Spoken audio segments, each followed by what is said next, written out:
Can AI really bring an industry back from the brink? One that's been doing things pretty much the same way for centuries.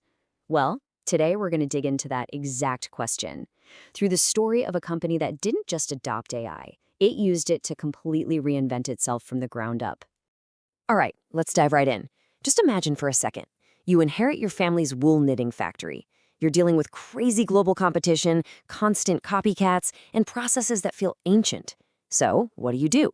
Do you just try to shave off a few pennies here and there? Or do you do something really radical? Yeah, this isn't just some boring business case study. This is a story about a real person, a founder named Zheng Qi. And he got so fed up with this one nagging problem that he ended up turning his entire company upside down and challenging the way his whole industry thought about things. Okay, so where does our story begin? It all starts with a frustration that, honestly, anyone in a creative or manufacturing industry will get right away. The endless, painful back and forth of physical samples. For Zhang Qi, this wasn't just an annoyance. It was the spark that lit a fire. I mean, look at this cycle. It's just brutal. You come up with a design, you have to make a physical sample, you ship it off to your client, you wait and wait for feedback. Then they want to change, so you make another physical sample, and you do it all over again. Zheng Qi realized this wasn't just slow and wasteful. It was killing creativity. So his first thought was pretty natural. There's got to be software for this, right? But when he looked, he couldn't find anything that could truly simulate how fabric is made. So, you know what he did? He decided to build it himself. But here's the kicker. He didn't just want to create a digital picture of fabric. He wanted to digitally build the entire machine that makes it. And this is where the story gets kind of crazy. He actually called his own method foolish but effective. His team literally took a real physical loom apart, piece by piece. They 3D modeled every single screw, every single gear. Then they put it all back together, inside a computer. And finally, they wrote all the algorithms to make this virtual machine run, simulating everything right down to the tension of a single thread. Just wild. And the results? I mean, they were just astonishingly realistic. There's this great story where he showed a client two things, a digital render from the software and the actual physical garment. The client couldn't tell which one was the photo and which one was real. The virtual loom was a masterpiece of engineering. It worked perfectly. So he did it. He built the perfect tool, the solution to this problem that had been driving him crazy for years. So logically, he tried to sell it to other textile factories. And that's when he slammed right into a brick wall. Yeah, despite how brilliant it was, the software was a complete commercial flop. Nobody bought it. After all that work, the business model just failed completely. So what on earth went wrong? It all came down to one simple human thing: trust, or a lack of it.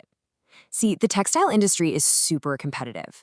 So asking your rival to upload their most secret proprietary designs into your software, that was a total non-starter. They were convinced he'd just steal their ideas. The perfect product had a fatal flaw, and it had nothing to do with the technology. And this is the pivot that changes the entire story. If no one else was going to use his amazing software, Zheng Qi decided his own factory would. He had this aha moment where he realized the virtual loom's real power wasn't as a product he could sell, but as an internal engine to just innovate like crazy. And when I say innovate like crazy, I mean it. Get this number. 540,000. That's how many unique, ready-to-produce fabric designs a single one of his computers could pump out. Overnight. This wasn't just a small improvement. This was a complete change in the game. So this completely changed their strategy. In an industry that's just full of copycats, he realized the best defense wasn't being secretive. It was just being insanely fast.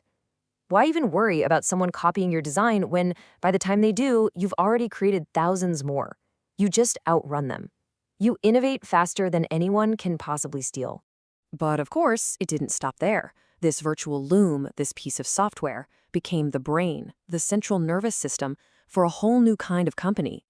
Its success fueled a much bigger dream, to automate and connect everything. So they started with the software. That was the core engine.